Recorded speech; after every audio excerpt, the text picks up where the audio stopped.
And whose team is this? Is this your team, or is this your daddy's team?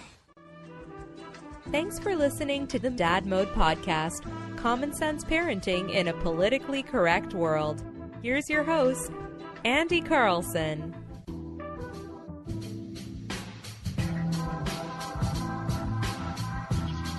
Welcome back to the Dad Mode Podcast, common sense parenting in a politically correct world. I'm your host, Andy Carlson, at Andy Carlson Show on the Twitter machine. I'm a father. I have no idea what I'm doing, but you and neither they're cheapest, so let's try and learn something together today. Website is dadmodepod.com. Tweet at me at dadmodepod, or just use the hashtag dadmode as I die from consumption and malaria and whatever else is coming in. Because it's snowing, Nick. It snowed. It's March. It's what happens here in Minnesota. It last Saturday it was literally 70 degrees. We've had a blizzard in May, a few years back. Yeah, that's true. Wasn't it late May too? Wasn't it almost June? No, I want to say it was like the beginning of May. All right, fine. I remember. Fine. No, because I remember going to work, or like trying to get to work. I work across town, so I remember being stuck in traffic because of the blizzard that came, and it was insane. We're like, what is going on here? So he's Uncle Nick. Follow him on Twitter at Nickison, and we're back. And speaking of across town, you live in St. Paul? Yes, St. Paulish area. There you go. And so going across town, and you work in Plymouth?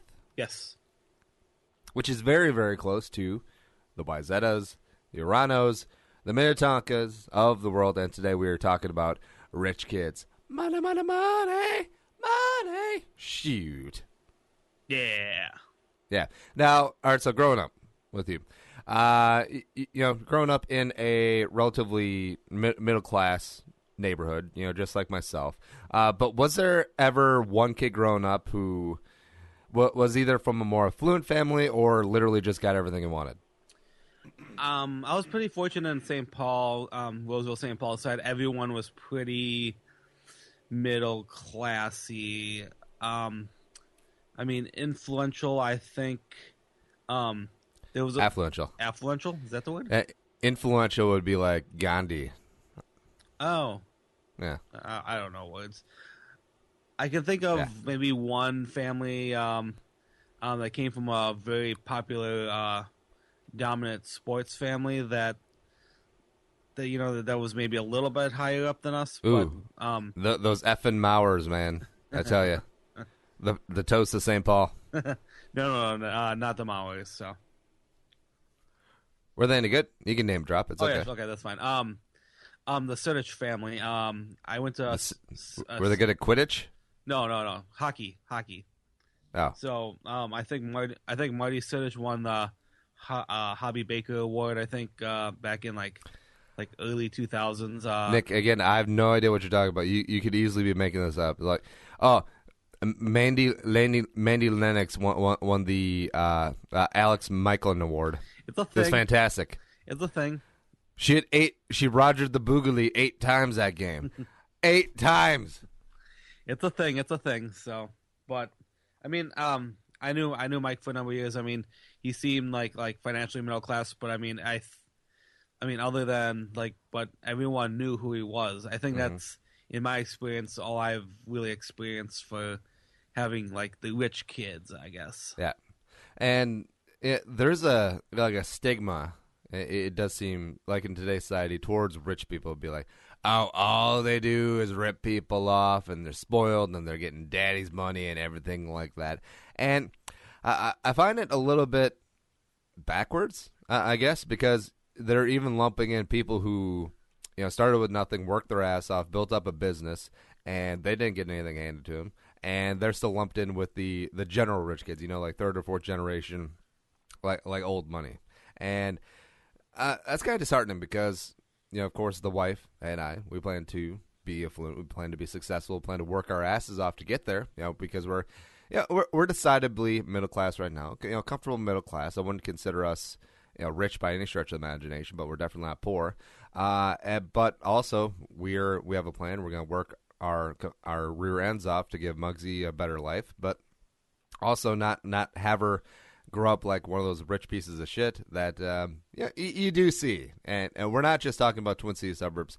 If you're listening around the country or even internationally, every single city has a couple of them suburbs, where it is daddy's money or it is great-granddaddy's money, and the kids are living off scholarship. And even once we attain a level of financial success that we're shooting for, we're going to make it a serious point that our kids don't grow up that way. It's movies and television that I think that affect all of us, and like they give us and the hills. It's the hills. It's what it is. Let's see. Back in the '80s, all the snobby rich kids of Breakfast Club. You have Molly Ringwald's character and Emilio Estevez's character. They were the. Well, I don't think Emilio Estevez was really the rich one, but you have her being the jock. Yeah. But you have them being like the popular kids. You have them being the ones that have everything. Oh no, like your boy William Joel, Uptown Girl.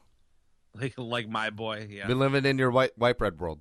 Because I think it's stuff like that. Because I think it targets that, like the majority of us are the lower income poor people. I think.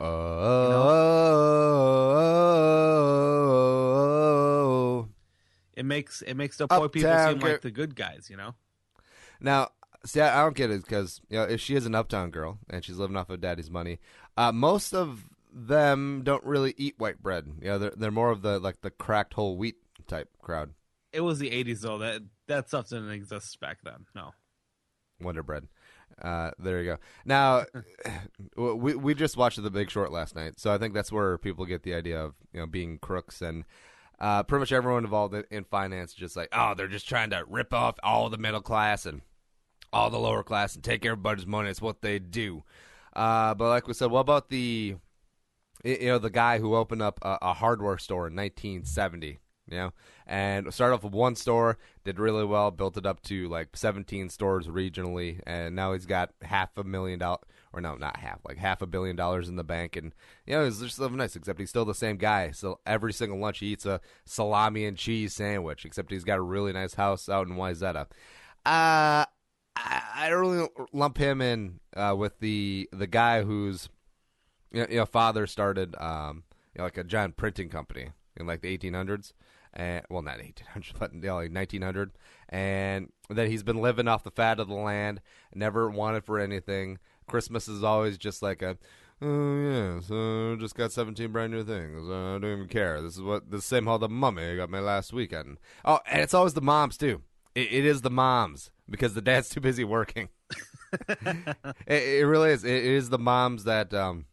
It does come from a place of love. It's from what we talked about from helicopter parents before. It's where you want to give the kid everything, except you go too far, you spoil the shit out of the kid. He can do no wrong, so it's never the teacher's fault if he's not doing well in school or is acting up or getting poor grades.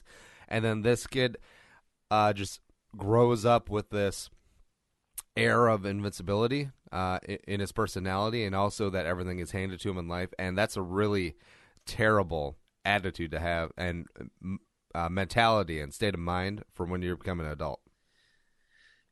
As being a lower middle class person like myself, I think we view these rich kids as a well-privileged, everything good happens to them, nothing bad happens. But I think a lot of things you see on TV and movies, what gives a lot of drama is that these richer kids that grow up in either, as you were saying, side A, the working class family that worked their butts off to get where they are, and the family that just inherited everything. They go through the same type of, drama and stuff that we go through. I think a lot of people miss that up. Mm-hmm. They don't see, they go through the same type of like growing up dramas of like puberty and like relationships and stuff with family. I'm judging us all on. What did we watch yesterday?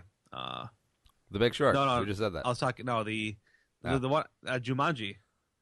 Jumanji. Remember that whole intro? The whole the rich kid. Yeah, he's the rich kid, but he gets picked on, and he gets he's like I think his mom and dad at the beginning were trying to put it on like we're gonna send you to this nice boarding rich school or something, and like dude he he gets picked on. He doesn't he doesn't have rich friends, I guess. I mean, he's a loner geek kid, I guess. Yep. And the whole like hatred and ganging up against rich people, it's I understand it to a degree, but also at the same time it makes me kind of sad. Just like, don't you wish you were rich too? Don't you wish that your dad maybe worked a little bit harder? Maybe your parents tried a little bit more to get ahead, that whole sort of thing. Like what happened in the hockey tournament this year. I think it was Shakopee was playing Edina.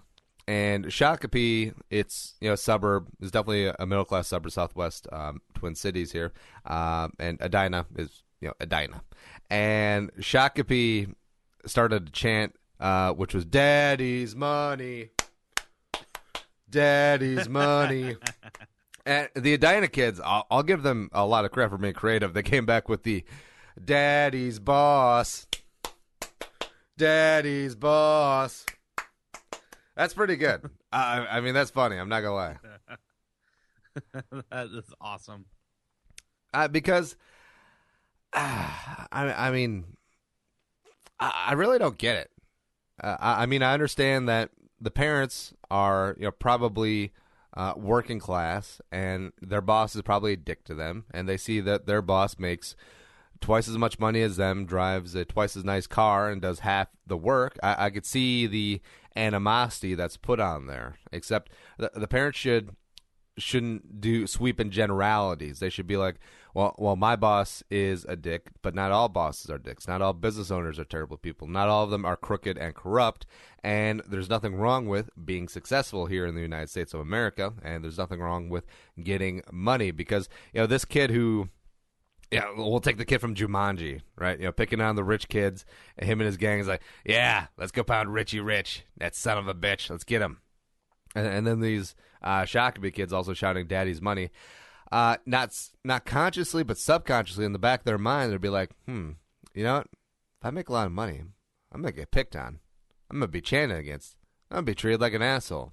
So then when they're 50 years old, they'll be like, I probably should have worked. I probably should have played the game a little bit. I probably should have, got that extra degree or done something else to further my career. But I don't want to be a rich person. I'm just good. I'm good. I don't want to be an asshole.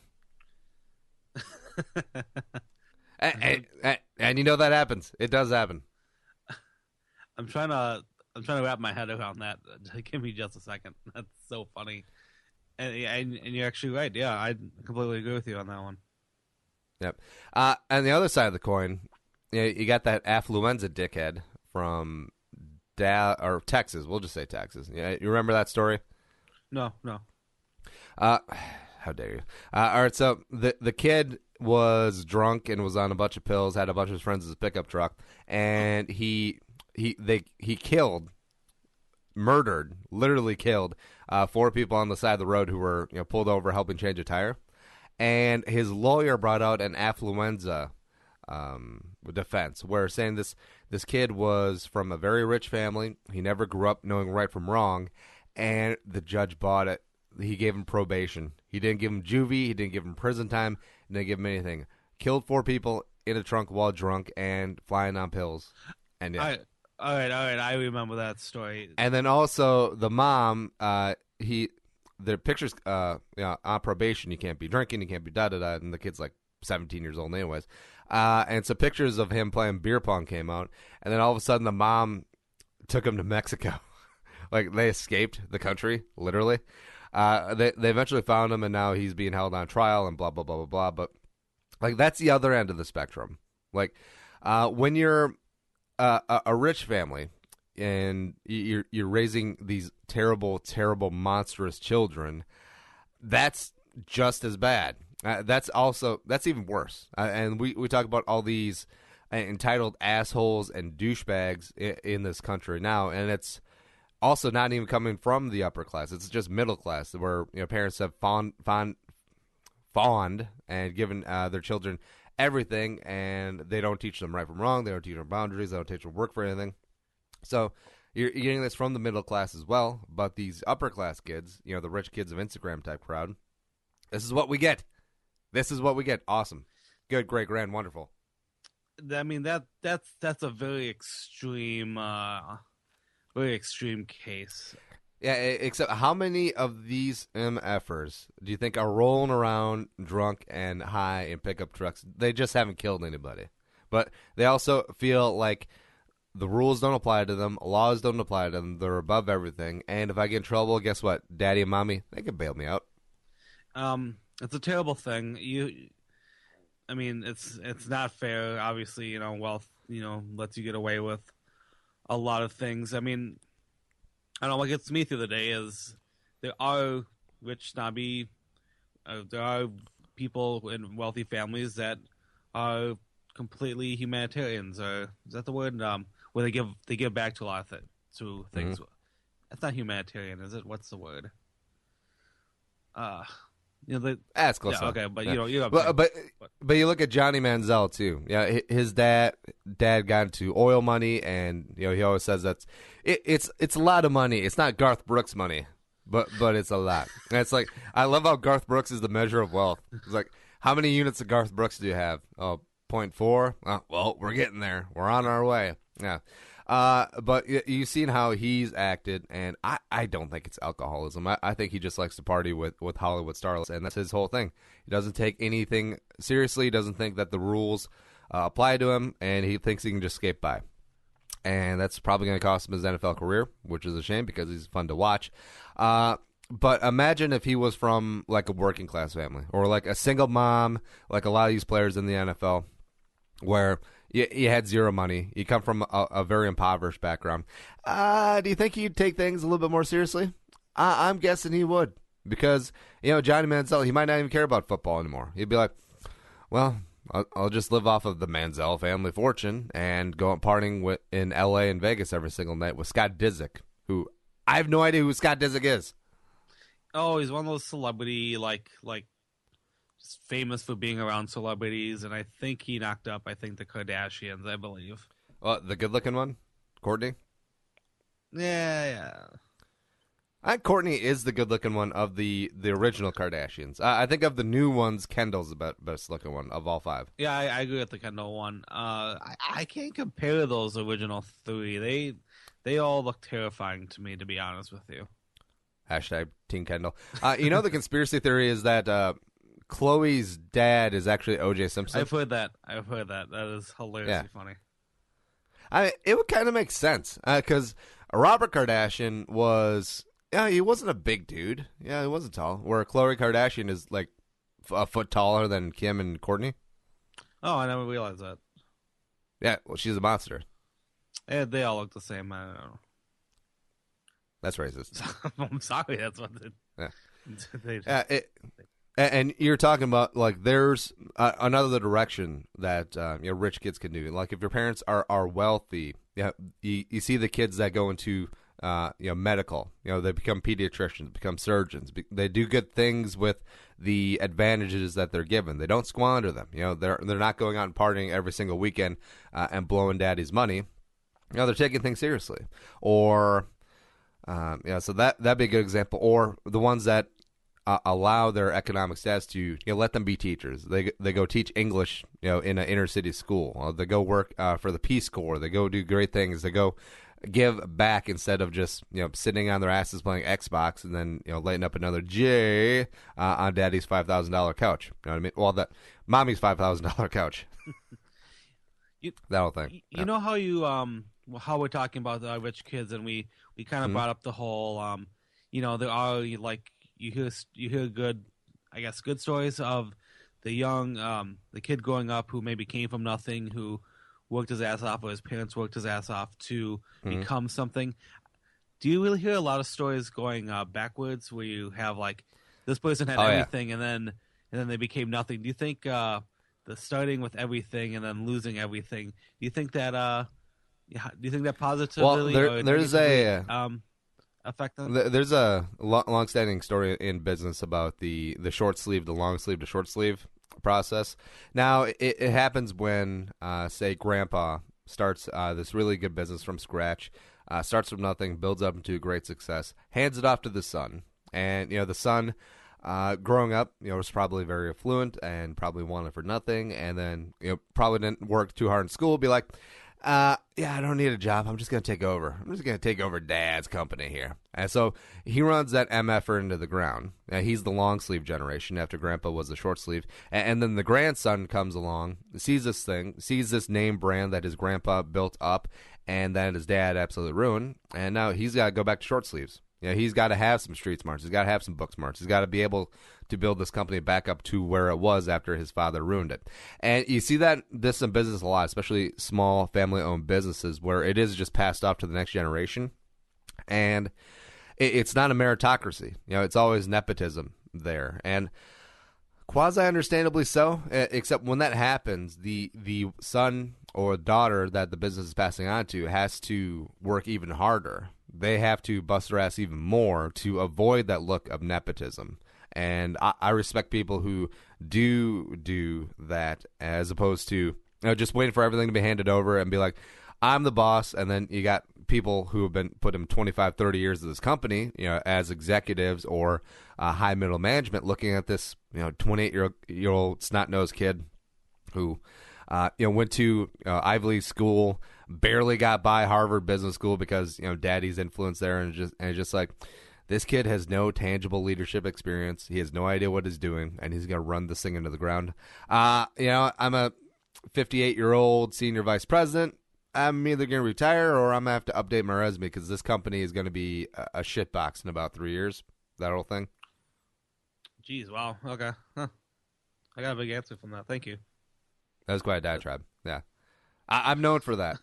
Oh, I was just trying. I mean, do you have any examples off the top of your head? Let's see here. No.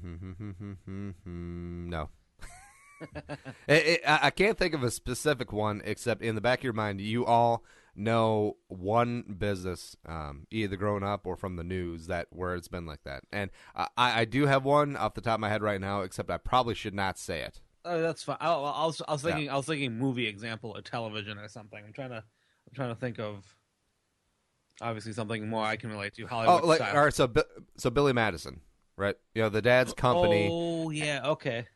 And see, that kid is just going around being a fuckstick and living off of dad's money and doing nothing, being accountable to nobody, and blah blah blah blah blah. Except most of them don't have the fun story about him, pulling himself up by his bootstraps, and eventually becomes a teacher, but that's neither here nor there. But how many examples are there in real life where the kid just sits in the pool and waits for Nudie Magazine Day, or the 2016 equivalent of, and also Norm Macdonald is hanging out by the pool. Actually, Norm Macdonald. I forgot he was just over there. That's right. Yeah, because how many real life stories are there out there? Probably quite a few.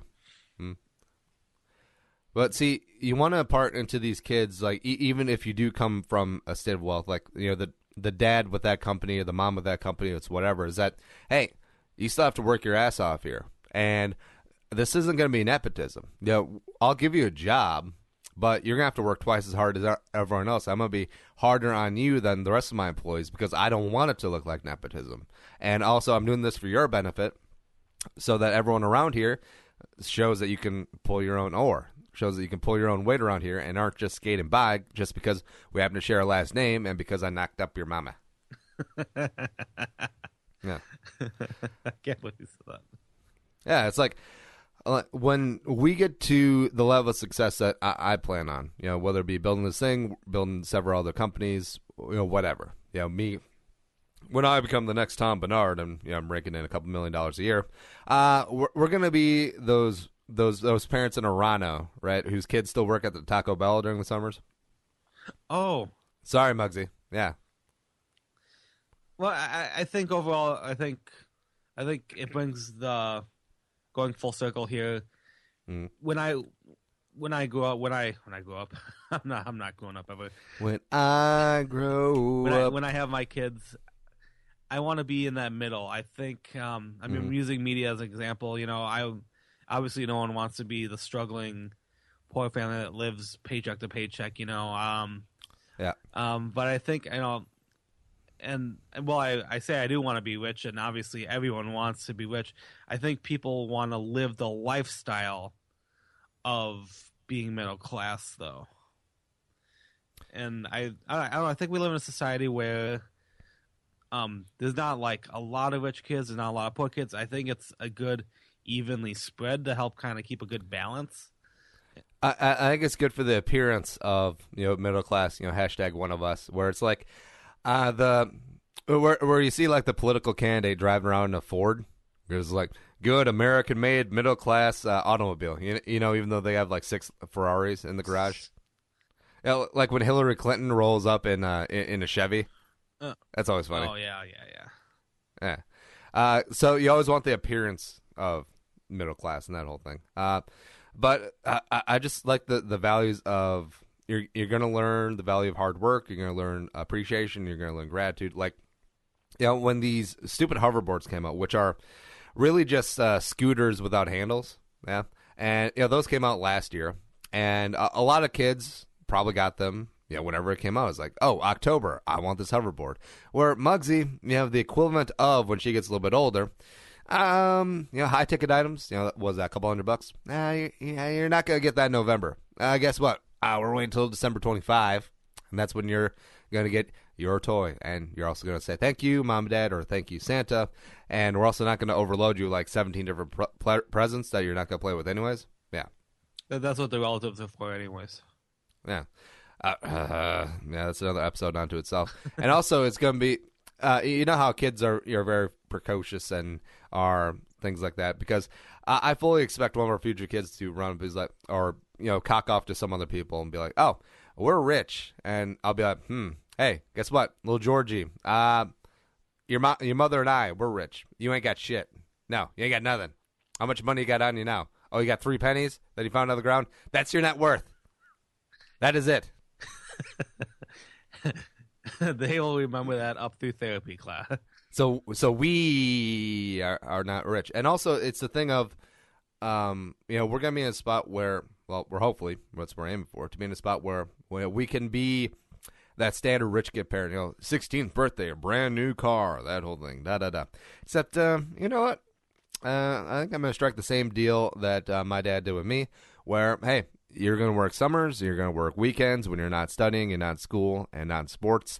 And from like 14 on, you're going to save up every little paycheck, scrape together every single money. And guess what?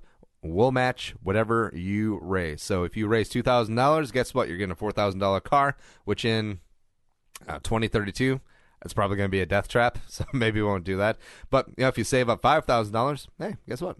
$10,000 car. That's not a bad start for a 16-year-old, but we're definitely not getting you a brand new car. And yes, you might get some shit for it at school, especially if you go to like a rich kid school or a private school. But I don't care. I don't give a shit. And plus, that kid and the fact that he or she paid for half of it is going to treat that car a lot better than the kid who just got a brand new. I don't know, what's the newer car? Like a brand new $30,000 car. They're going to treat that thing like shit. They're not going to appreciate it. They're not going to have gratitude. And it's a shame, really. It's television that gives people such a weird perspective on it. Like watching that, like that one show, that Super My Sweet 16, and seeing the rich fancy, like it's disgusting. The girls who think that they're queen for a day, and well, there's nothing wrong with being high on yourself. That's like a super extreme of like, what was it? I think I saw a clip on John Oliver or something where the clip they show is like they turn out to be full crazy bitches.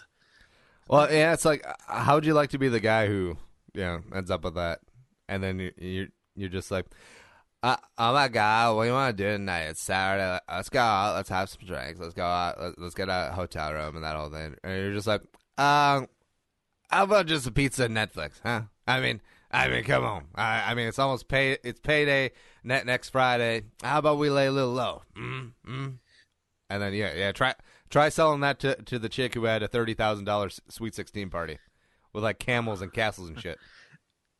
Under that impression, though, assuming I think that the parents or like the mom and dad or like these two who are together, that they're not from the same class. I think classes typically go together. You don't. It's not like the movies where you see the poor kid. Spencer and Heidi. Well, which one was which one? Was it Heidi? Yeah, I don't know. I know that they're both poor now, which is oddly satisfying. And see, that's the thing. It's so weird too. It does come from a don't want to call it loser mentality, but call it like a class warfare mentality, where you see pro athletes who make $100 million in their career and then they go broke like 5 years after it. It's oddly satisfying, and I know it shouldn't be, because that guy probably has like 9 kids, but it is quasi satisfying. And the fact that he outdid rappers and boxers for buying things from the ridiculous store. I mean, if it's something where them themselves mismanage their money, yeah, then it's satisfying. I mean, if they lost it on like people like Madoff or something, then it's sad. Yeah. Well, just to put a bow on this episode, it's I was like the axiom. I think it's from Warren Buffett, is that you want to give your kids enough to do anything, but not enough to do nothing. Like, there are wealthy parents, millions of them, who have raised good children who are great contributors to society, great leaders, and great overall people.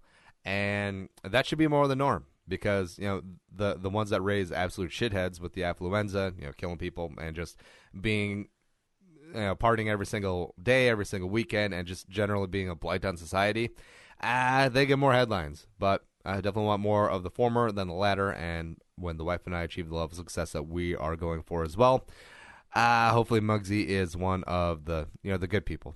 Oh, President Muggsy.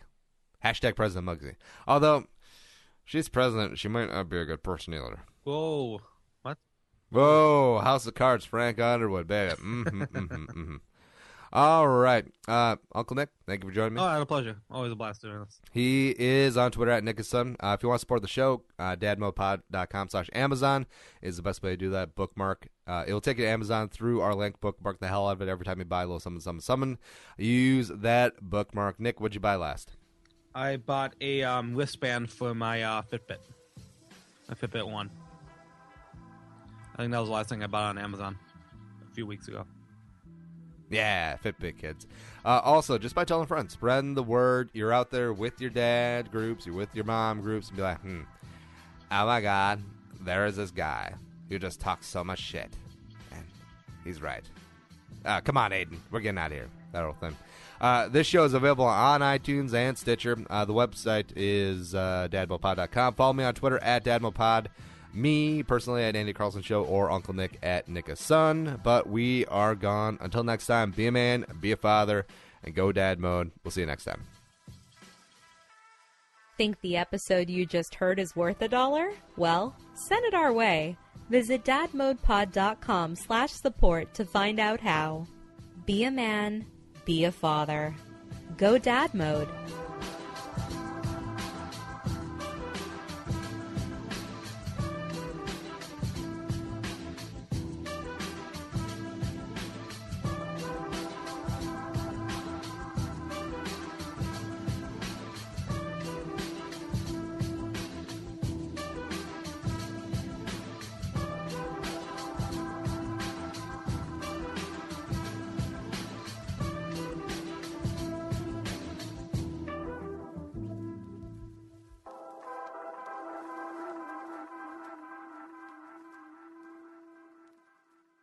The music is created and produced by Deeb. To hear more of his tracks, visit soundcloud.com/Deeb.